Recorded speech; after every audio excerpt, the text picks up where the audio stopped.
Nah, sekarang saatnya membahas Turki. Kabinet Israel telah menyetujui pengakuan genosida Armenia.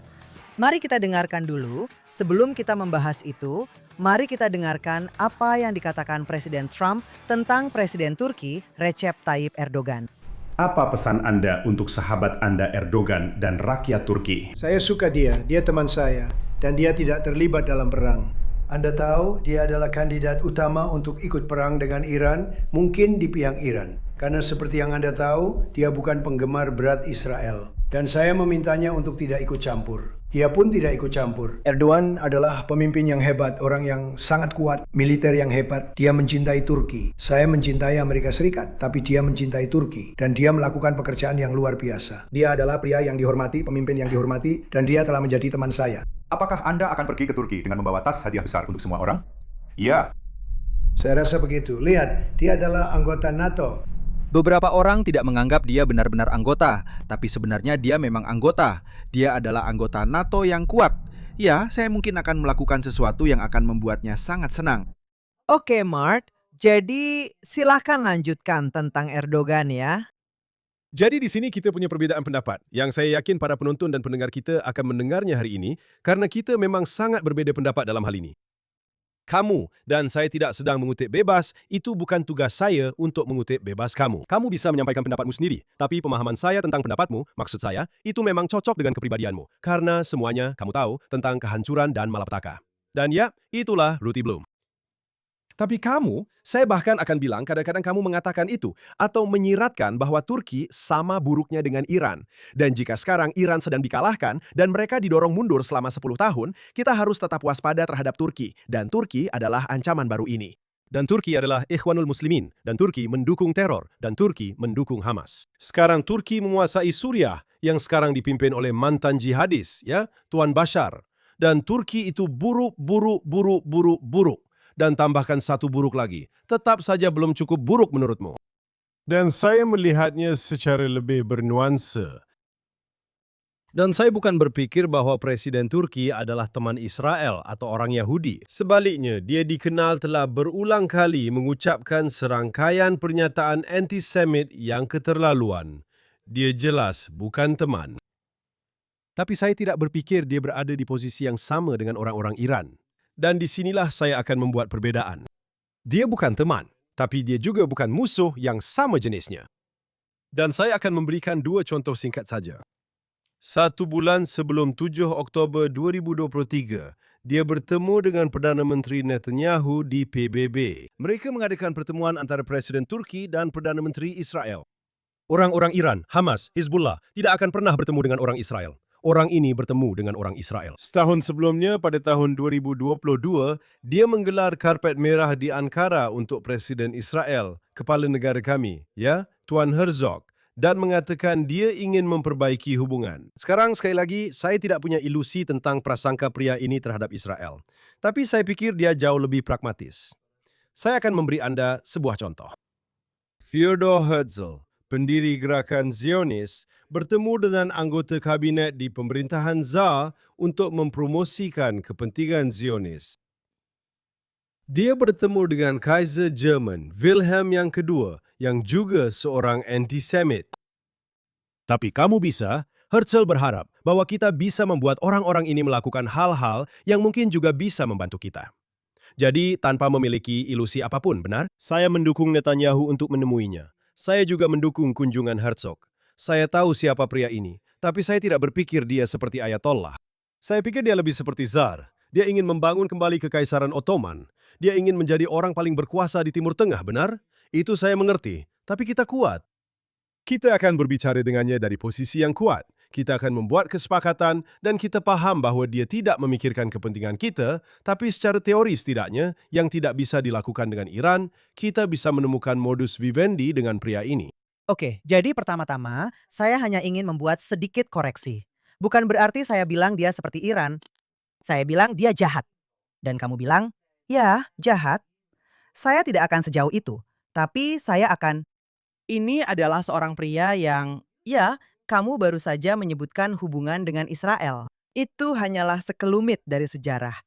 20 tahun atau 30 tahun sejarah yang sangat panjang di mana Israel mengatakan kita harus menjaga hubungan dengan Turki. Pertama-tama, sebelum Erdogan naik ke tampuk kekuasaan, yaitu partainya yang dia sangkal sebagai partai Islamis, tapi lupakan saja, oke? Dia menampung Hamas. Dia mengirim armada kapal untuk menerobos blokade Gaza. Dia menyebut Netanyahu sebagai Nazi.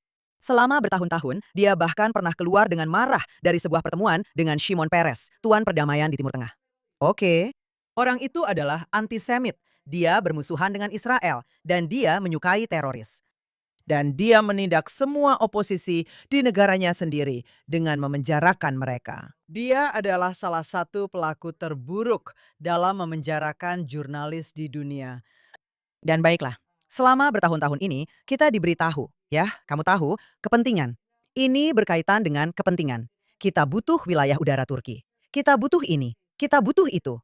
Ya, kamu tahu apa? Setelah 7 Oktober, kita tidak membutuhkannya lagi. Izinkan saya memberitahu Anda. Saya sangat marah ketika Netanyahu menuruti tekanan Obama, Presiden Obama. Netanyahu dan Obama pernah berada di landasan Bandara Ben Gurion beberapa tahun yang lalu. Ini terjadi 3 tahun setelah insiden Mavi Marmara yang dikaitkan dengan Israel. Israel membunuh 10 warga sipil Turki. Benarkah? Di Mavi Marmara itu ada para aktivis. Tidak, aku tahu yang ke-10 meninggal kemudian. Oke. Oke, itu 10. Mavi Marmara itu dikirim seperti armada-armada hari ini untuk memecah blokade. Dan di dalamnya ada bertonton senjata. Dan orang-orang di dalam kapal ketika tentara Israel naik ke kapal untuk, kamu tahu, menghentikannya, mereka mulai melemparkan para tentara ke laut. Jadi ya, mereka harus menembak. Tapi anggapan bahwa kami hanya pergi dan membunuh semua orang Turki malang ini, itu konyol. Lalu Obama memaksa Netanyahu untuk menelpon Erdogan saat mereka berdiri di landasan. Dia menyerahkan teleponnya dan berkata, "Kamu telepon dan minta maaf kepada Erdogan atas insiden Mavi Marmara." Dan Netanyahu melakukannya karena dia seorang pragmatis. Netanyahu itu seorang pragmatis. Erdogan, saya tidak menyebutnya seorang pragmatis. Saya menyebut Netanyahu seorang pragmatis yang menyadari bahwa dia tidak bisa melawan Obama, jadi dia melakukannya. Dan bukan hanya dia melakukannya, tapi kemudian harus membayar jutaan dolar sebagai ganti rugi kepada mereka yang jahat itu. Saya tidak akan mengucapkan kata itu, karena seseorang, salah satu orang yang berkomentar, mengatakan saya sebaiknya tidak mengumpat di siaran. Jadi, saya tidak akan melakukannya. Tapi ini yang akan saya katakan kepada Anda. Sekarang, mari kita bicara sebentar tentang waktu kita sebelum kita membahas genosida. Saya ingin respons langsung terhadap apa yang... Oke, Silahkan lanjutkan. dan kita akan bicarakan tentang genosida. Hei, kamu ingin melakukannya. Tapi hal pertama, saya tidak percaya Netanyahu dipaksa oleh Obama untuk melakukannya. Saya pikir Netanyahu berpikir bahwa melalui intervensi Amerika, ada kemungkinan untuk mencoba memulai kembali hubungan Turki-Israel ke arah yang lebih baik agar keluar dari keterpurukan. Dan memang benar, setelah pernyataan itu, ada sedikit perbaikan. Dan saya pikir Netanyahu membuat pilihan yang tepat dari sudut pandang Israel. Dia tidak melakukannya hanya karena Obama memaksanya. Kedua, Anda berbicara dengan sangat jujur tentang bagaimana dia menangkap jurnalis dan dia memiliki hubungan dengan teroris. Anda tahu, dia suka Hamas dan mereka punya kantor di Turki dan sebagainya. Anda benar. Tapi jangan bicara pada saya tentang demokrasi, karena kami telah membuat perjanjian damai dengan Mesir, dengan Yordania, dengan UEA. Dan tebak apa? Saya tidak mengatakan itu. Maksud saya, Tapi Anda tadi bicara soal menangkap jurnalis, tapi Anda menyebut demokrasi. Jika kita menunggu, jika kita hanya berbicara dengan orang-orang demokratis, saya rasa kita tidak akan berbicara dengan satupun negara Muslim, benar? Jika kita hanya berbicara dengan orang-orang yang benar-benar pejuang hak asasi manusia, benar? Saya di dunia nyata sama seperti Amerika berbicara dengan banyak orang yang tidak selalu memiliki nilai-nilai Amerika, Israel juga sama dalam hal ini. Jika besok, benar, orang-orang Saudi berkata, kami ingin berdamai dengan Israel, benar? Saya tidak berpikir itu akan terjadi besok, mungkin terjadi lusa. Tapi jika mereka melakukannya, apakah kita akan berkata, tidak, kalian harus membiarkan perempuan menyetir dulu. Kalian harus punya pers bebas dulu. Itu konyol. Bukan begitu cara negara-negara berdaulat bekerja. maaf, saya sedang membicarakan seorang pemimpin negara yang mencela negara itu dan mencela pemimpinnya, serta secara terbuka antisemit. Saya tidak sedang membicarakan apakah, dan dia juga tidak bilang, ayo kita berdamai. Yang dia lakukan hanyalah menyerang kita. Lalu kita bilang, maaf, maaf. Baiklah, ini demi kepentinganmu. Ngomong-ngomong, orang Israel membanjiri Turki. Selalu begitu, bukan sekarang, karena mereka agak takut. Tapi saya akan memberitahu kamu sesuatu. Seperti setiap negara yang kita jalin perdamaian, orang Israel membanjiri sektor pariwisata. Mereka menghabiskan uang di sana. Mereka hanya ingin berkunjung dan hidup damai. Apakah orang Turki datang berkunjung ke Israel? Tidak. Orang Israel selalu begitu. Dan Turki serta Israel sangat dekat. Maksud saya, butuh waktu kurang dari 1 jam menurut saya untuk terbang dari Bandara Ben Gurion ke Istanbul atau semacamnya. Memang sangat dekat, jadi sangat praktis. Orang Turki tidak datang ke Israel dan memang tidak datang selama bertahun-tahun ini. Dan orang Mesir juga tidak. Ketika ada perjanjian damai dengan Mesir, orang Israel membanjiri Kairo. Bagus, sekarang kita bisa melihat penari perut dan menikmati piramida. Piramida.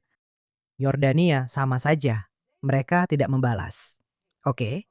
Tapi selain itu, Turki tidak hanya mendukung Hamas, tapi juga menampung Hamas. Turki mendukung Hamas. Turki mengirimkan armada kapal itu. Dan sekarang, selain itu, bahkan Trump, kita baru saja mendengar klip itu. Dia bilang, aku sudah memberitahunya untuk tidak ikut campur. Dia mungkin akan berada di pihak Iran dalam perang ini. Jadi tolong lakukan sesuatu untukku. Aku tidak melihat ada kepentingan untuk menjalin hubungan dengan Turki sampai Turki mengubah sikapnya. Tapi baiklah, itu bukan keputusan aku. Sekarang, mari bicara tentang mengapa Menteri Luar Negeri kita, Gideon Sar, mengusulkan sebuah rancangan undang-undang yang sudah disetujui oleh kabinet tapi belum oleh Knesset. Aku rasa Knesset sudah melakukannya beberapa tahun lalu, bukan? Melakukannya beberapa tahun lalu. Tidak. Itu tidak pernah disahkan. Amerika mengakui genosida Armenia. Tempat lain juga begitu. Israel tidak akan melakukannya. Justru karena semua alasan yang kamu sebutkan, kita perlu menjaga hubungan kita dengan Erdogan. Maaf, itu sudah ada sebelumnya. Itu sudah ada sebelum Presiden Turki yang sekarang naik. Oke. Oke, iya, selama bertahun-tahun. Selama bertahun-tahun, Israel sebenarnya memiliki hubungan yang sangat baik dengan Turki. Pernah ada masa ketika Angkatan Udara Israel, karena Israel sangat kecil, Sebagai orang Turki. karena Israel sangat kecil secara geografis. Kamu tahu, jika kamu menerbangkan F-16 dan menginjak pedal gas, aku tahu tidak ada pedal gas di F-16, tapi aku berbicara secara metaforis. Saat kamu menginjak pedal gas, kamu sudah keluar dari wilayah udara Israel. Dan pilot Israel dulu pergi ke Turki untuk berlatih bersama dengan Angkatan Udara Turki. Dan itu menguntungkan, karena orang Turki bisa berlatih dengan pilot-pilot yang sangat baik, karena pilot Israel memang hebat. Dan orang Israel mendapatkan wilayah udara di mana kami bisa melakukan pertempuran udara dan berbagai macam latihan. Dulu kami memiliki hubungan yang sangat baik dengan Turki. Saya adalah salah satu dari banyak orang Israel yang berlibur ke Turki dan mereka menyukai kami. Begitu juga kami menyukai mereka. Tapi dia naik ke tampuk kekuasaan pada pergantian abad, bukan? Dan semuanya menjadi lebih rumit. Meskipun penurunan, memburuknya hubungan itu terjadi secara perlahan dan bertahap. Saya masih menghadiri pertemuan pemerintah, saya ingat, pada beberapa tahun pertama pemerintahan Turki yang baru, dan mereka sangat-sangat ramah kepada Israel. Dan mereka mengatakan tidak akan ada perubahan dalam hubungan dengan Israel. Dan tanda-tanda awalnya baik, tapi jelas semuanya berubah.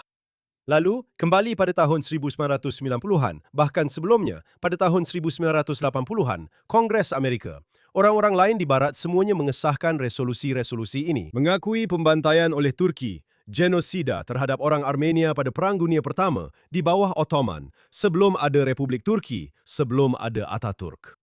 Kita sedang membicarakan sesuatu yang terjadi ketika Turki masih merupakan monarki, ketika masih menjadi Kekaisaran Ottoman. Tapi Israel selalu mengatakan tidak. Dan bahkan ketika teman-teman kami, teman-teman Israel di Kongres berkata, ya, kenapa kalian tidak bisa melakukan ini? Kami akan menjawab, karena kami punya hubungan yang sangat baik dengan Turki. Itu adalah teman baik dan kami tidak ingin ada sesuatu yang mengganggu hubungan. Dan mereka berkata kepada kami, tapi kalian harus lebih. Kalian orang Yahudi. Kalian pernah mengalami genosida sendiri, Holocaust. Kenapa kalian tidak bisa lebih mempertimbangkan orang-orang Armenia? Dan di Israel ada perdebatan besar tentang hal itu. Tapi pada akhirnya selalu politik nyata yang diutamakan. Dan kami berkata, kami tidak ingin membahayakan hubungan kami dengan Turki yang saat itu sangat baik.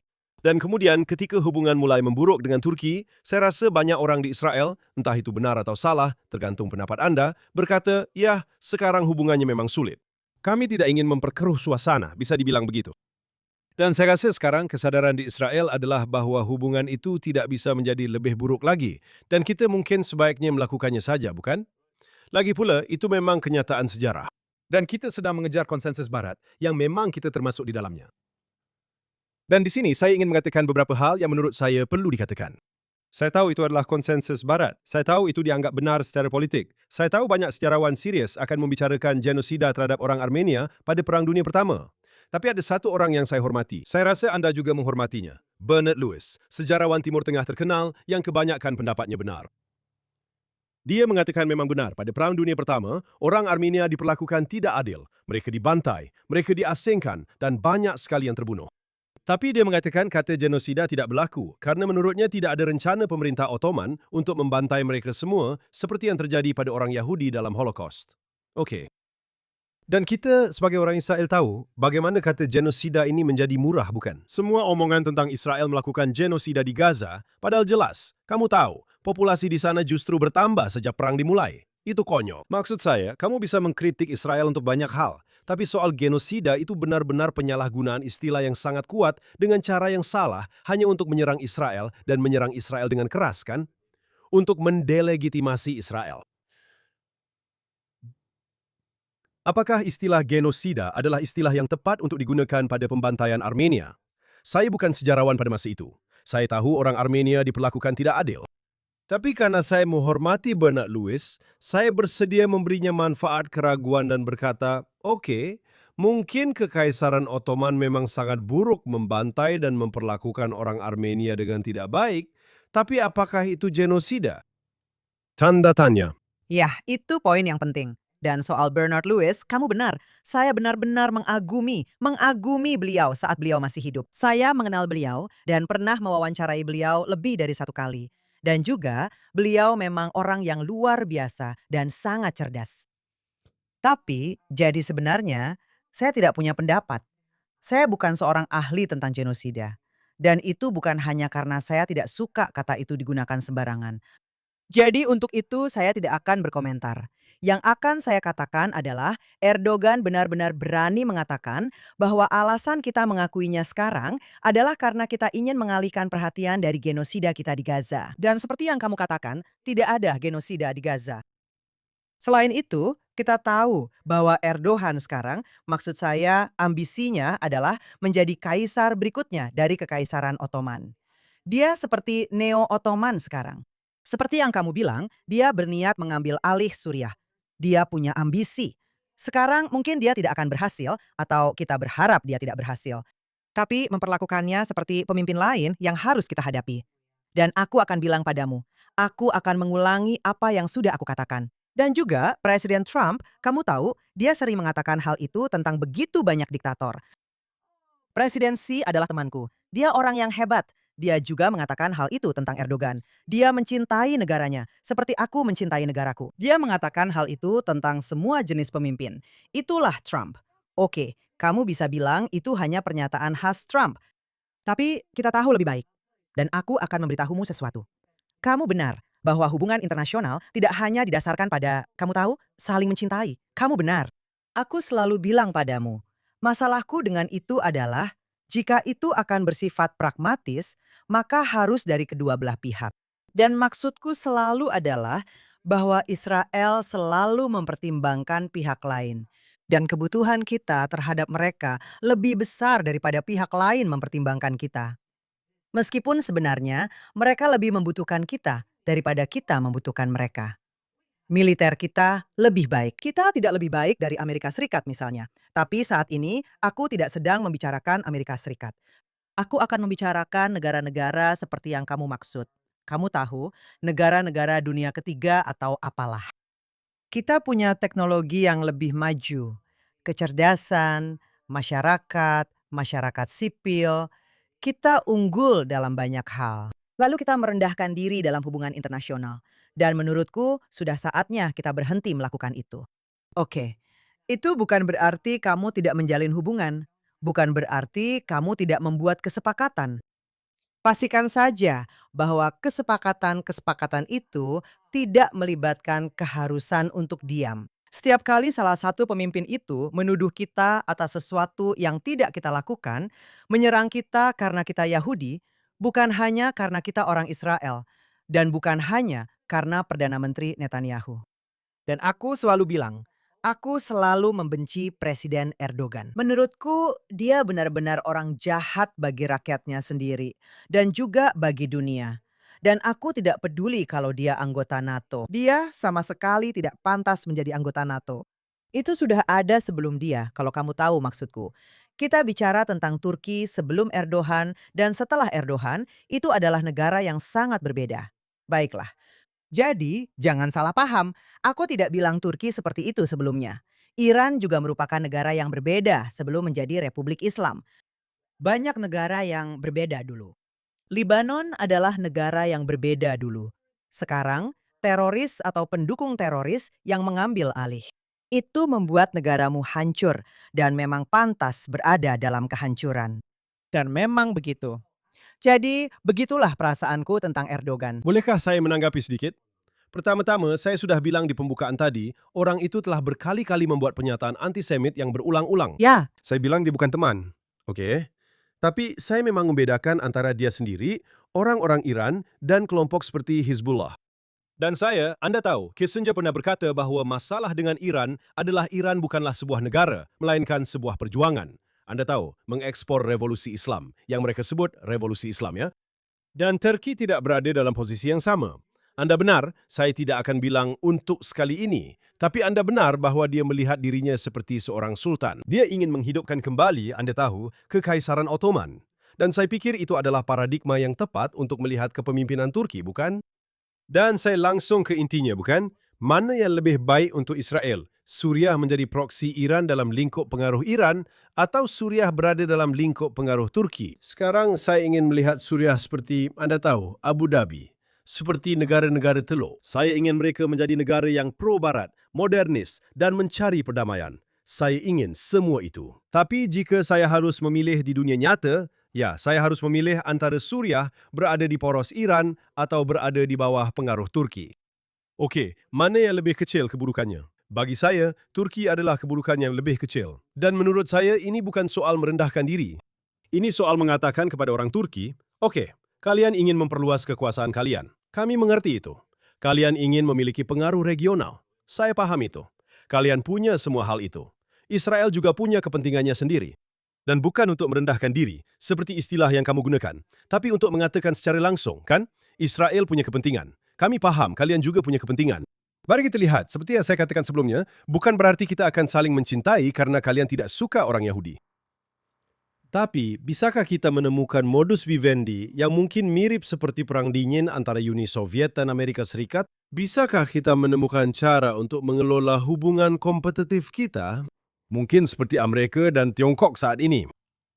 lihat, menurutku Netanyahu akhirnya sudah tidak tahan lagi. Seperti yang ditunjukkan oleh pernyataannya baru-baru ini, bahwa dari pernyataan-pernyataannya belakangan ini, terlihat dia tidak lagi berpikir, ya sudahlah, mari kita cari jalan. Tidak, ini adalah kasus khusus, karena kita memang memiliki hubungan yang baik. Dan Erdogan terus saja merusak hubungan itu dengan sengaja. Dan bukan hanya karena dia tidak suka orang Yahudi. Kita harus tetap menjalin hubungan dengan mereka. Pertama-tama, saya akan menyarankan agar tidak ada orang Israel yang menginjakkan kaki lagi sampai Erdogan mati dan dikuburkan. Dan mungkin ada kekuatan yang lebih baik menggantikannya. Baiklah. Tapi selain itu, bahkan Trump pun mengatakan bahwa Erdogan akan berpihak pada Iran jika dia ikut campur dalam perang. Dia akan berpihak pada Iran. Ketika kamu bilang, kamu tahu, ada yang lebih sedikit kejahatannya, itu benar. Memang ada kejahatan yang lebih ringan. Aku hanya tidak suka memasukkan Tiongkok ke dalam kategori itu karena Tiongkok sangat memperhatikan bagaimana Amerika Serikat menangani Iran. Dan kamu tahu, Tiongkok juga merupakan pelaku jahat, pengaruh jahat di dunia. Dan begini, cara aku melihatnya. Aku tahu kamu bilang, ya, kamu tahu, kamu lebih memilih ini daripada itu. Menurutku, ketika kamu harus memilih antara pencekik Boston dan Jack si pencabik, kurasa itu tergantung apakah kamu tidak ingin mati secara berdarah-darah karena si pencabut nyawa hanya mencekikmu, sedangkan Jack si pencabik menusukmu sampai mati. Jadi menurutku seperti itulah aku melihatnya. Dan aku bilang kita harus tetap waspada, kita harus berjaga-jaga. Dan kewaspadaan itu bukan hanya, dan aku tidak bilang kita selalu harus berperang. Tapi jangan salah, menurutku kamu hidup di dunia fantasi soal diplomasi. Kita sudah lihat, diplomasi hanya berhasil kalau pihak lain tahu bahwa kamu akan menghajar mereka habis-habisan. Jadi, aku tidak setuju. Maksudku, aku tidak menerima kata-katamu. Aku tidak merasa hidup di dunia fantasi. Aku pikir aku hidup di dunia nyata, di mana kadang-kadang kamu harus bekerja sama dengan orang yang tidak kamu sukai. Kadang-kadang kamu harus bekerja sama dengan orang yang nilai-nilainya tidak sama denganmu. Kadang-kadang kamu harus bekerja sama dengan orang yang tidak menyukaimu, kan? Tapi mau tak mau, kamu menemukan cara untuk bekerja sama. Tapi apa yang kamu katakan sekarang, itu cocok dengan, kamu tahu, Ruthie Bloom. Aku melakukannya untuk kedua kalinya hari ini. Maaf ya. Silahkan. Api dan belerang. Ya, itu benar. Kiamat dan kesuraman. Saya ingin memberitahu Anda dan sekarang saya akan mengalihkan topik ke Lebanon yang harus kita bahas sebelum kita selesai. Tapi maksud saya, semua orang di sini sangat, dan Anda khususnya, sangat pesimis dengan apa yang sedang terjadi dan semuanya terlihat buruk. Dan saya ingin memberi Anda 2 alasan untuk tetap optimis, benar? Tunggu sebentar, tunggu. Sebelum Anda melakukannya, saya ingin Anda... Ya. Tidak benar kalau saya pikir semuanya buruk. Saya pikir kita sedang memenangkan perang. Itu tidak akurat. Jadi, sekarang silakan lanjutkan. Saya akan mengatakan 2 alasan mengapa saya lebih optimis minggu ini dibandingkan minggu lalu pada waktu yang sama. Alasan pertama adalah selama akhir pekan, ketika orang-orang Iran mulai bermain-main selama 2 malam berturut-turut, orang-orang Amerika menyerang target-target Iran di seberang selat. Dan kemudian mereka berhenti dan mereka berkata, "Okey Iran, kamu mulai bermain sesuai aturan yang telah disepakati." Dan kesediaan Amerika untuk menggunakan kekuatan memberi saya perasaan bahawa proses ini mungkin punya peluang untuk berhasil. Mungkin masih belum bisa dipastikan apakah ini akan berhasil atau tidak. Tapi begitu Amerika menunjukkan bahawa mereka bersedia menggunakan kekuatan ketika Iran bermain curang, ketika Iran melakukan hal-hal yang tidak diperbolehkan, mungkin, Anda tahu, Iran hanya akan membuat keputusan yang benar. Rezim yang buruk di Teheran ini hanya akan membuat keputusan yang benar jika mereka merasa terpaksa karena ancaman kekuatan dan fakta bahawa Trump baru saja menunjukkan akhir pekan lalu bahawa dia bersedia menggunakan kekuatan. Bagi saya, itu adalah tanda yang baik. Tanda baik kedua, juga di awal akhir pekan pada hari Jumaat, adalah kesepakatan Israel-Lebanon yang dimediasi oleh Amerika Serikat di Washington oleh Sekretaris Rubio. Saya pikir ini sangat-sangat positif karena kami khawatir, Anda terutama yang khawatir, Israel ada di Lebanon Selatan dan Trump akan menuntut agar kami pergi dan Iran menuntut agar itu menjadi bagian dari kesepakatan. Dan sekarang kita memiliki kesepakatan yang ditandatangani antara 2 pemerintah, antara Israel dan pemerintah Lebanon, yang dimediasi oleh Amerika Serikat, yang menyatakan bahawa Israel dapat tetap berada di Lebanon Selatan. Kita tidak harus segera menarik diri. Hizbullah harus dilucuti senjatanya dan sebagai percobaan, di beberapa area kecil di Lebanon, kita secara bertahap akan menarik diri dan tentara Lebanon akan masuk. Tidak ada batas waktu untuk itu. Saya rasa semua orang mengerti. Washington, Beirut dan Yerusalem mengerti.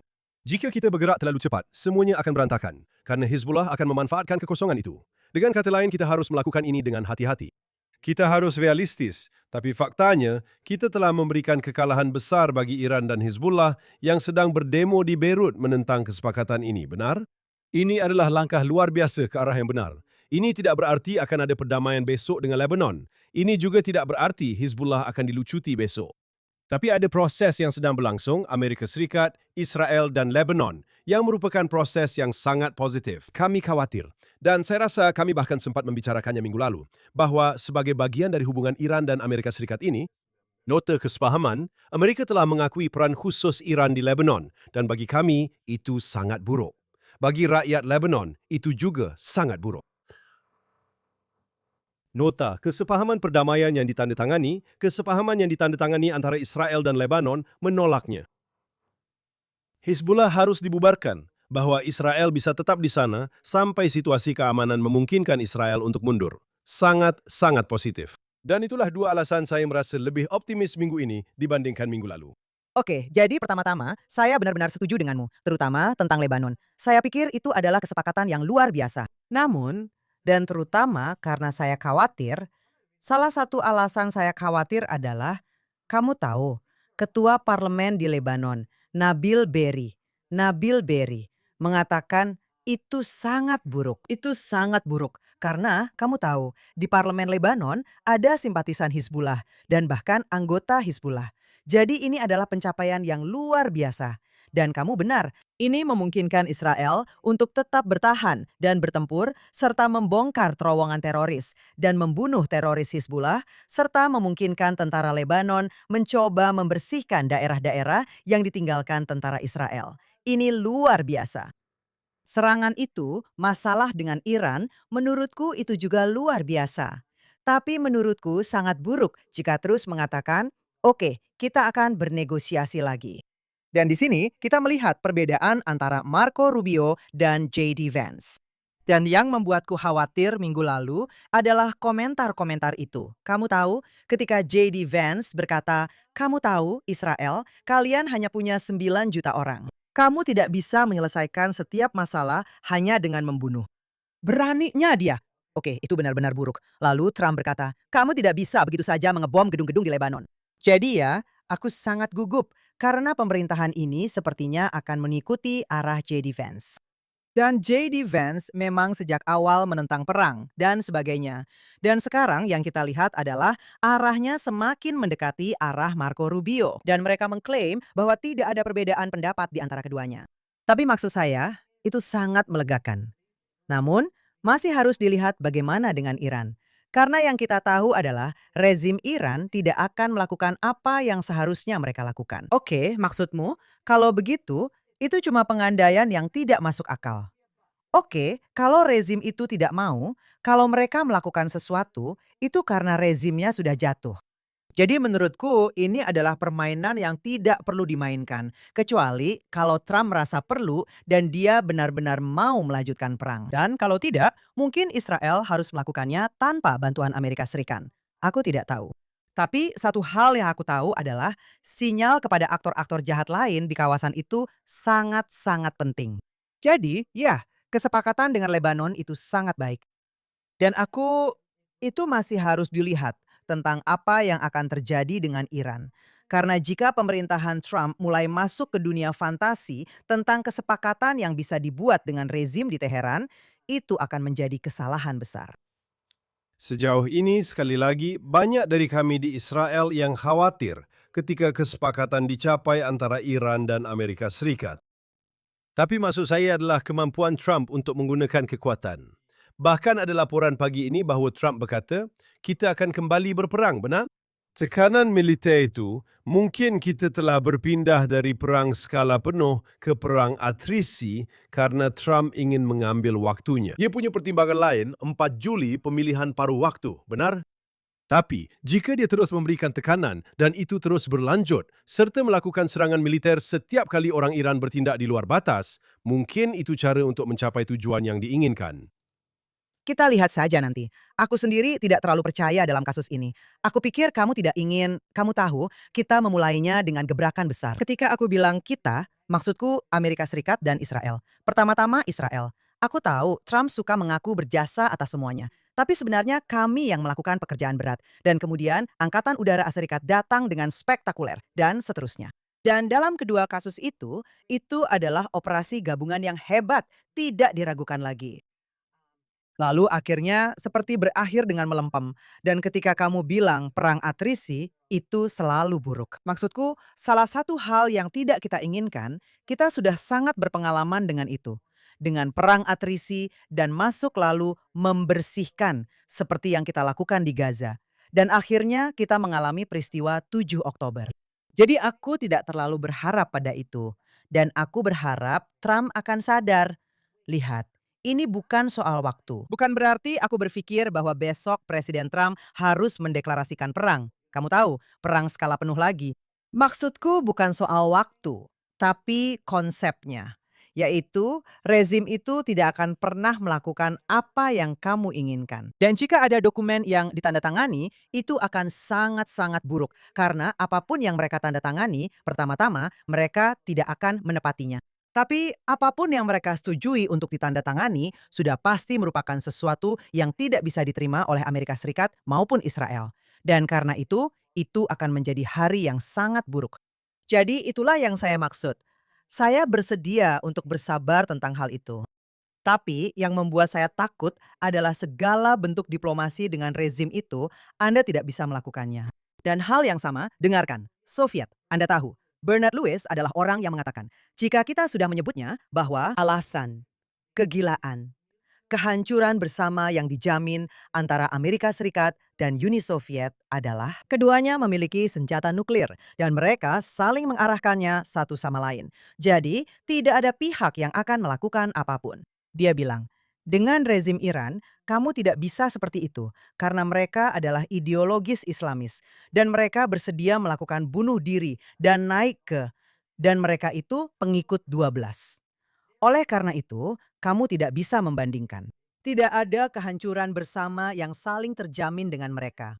Silahkan saja, mereka tidak masalah. Seperti yang sudah kita lihat, mereka senang membunuh rakyat mereka sendiri, rezim itu. Dan mereka akan membunuh semua orang lain jika memang harus. Itu tidak sama. Uni Soviet, sejahat apapun mereka, tidak ingin bunuh diri. Mereka tidak percaya akan masuk surga dan mendapatkan 72 bidadari atau apapun itu yang dijanjikan. Jadi, itu perbedaan yang sangat-sangat besar. Dan itulah alasan mengapa Iran tidak boleh dan tidak akan pernah diizinkan memiliki senjata nuklir jika Israel punya andil dalam hal itu. Izinkan saya menutup dengan mengatakan hal berikut. Kadang-kadang, kau tahu, aku memanggilmu Ruthie Bloom si pembawa kabar buruk, dan kau menyebutku orang naif yang percaya pada diplomasi. Saya ingin memperjelas posisi saya dan hanya ingin mengatakan bahwa saya percaya, terutama ketika berurusan dengan orang-orang seperti orang Iran dan bahkan orang Turki. Siapa orang Amerika terkenal yang berkata, bawalah tongkat besar kan? Ada kata-kata atau Lembutlah dan bawalah. Tongkat besar. ada konsep yang disebut diplomasi koersif dan strategi yang dikatakan Trump kan? Dan saya tidak berfikir Trump punya ilusi apapun tentang orang-orang Iran. Anda tahu, dia bisa saja mengatakan mereka adalah pemimpin moderat, tapi saya rasa dia sama sekali tidak mempercayainya kan? Dia tahu persis dengan siapa dia berurusan. Saya pikir Anda memberi tekanan pada mereka. Anda punya tongkat besar, Anda pukul mereka sesekali, seperti yang dia lakukan di akhir pekan, kan? Dan Anda bilang, jika Anda ingin keluar dari situasi ini, kan? Anda harus setuju untuk meninggalkan program nuklir Anda. Dan Anda ragu-ragu, dan saya tidak yakin itu mungkin. Yang saya katakan adalah saya bisa melihat ada strategi di sini. Saya pikir tekanan jangka panjang terhadap Iran selama Anda tahu 2,5 tahun ke depan sampai Trump meninggalkan Gedung Putih itu punya peluang untuk berhasil. Dan dengan itu kita selesai untuk hari ini, bukan begitu Bruce? Kita sudah selesai, tapi ada satu hal lagi.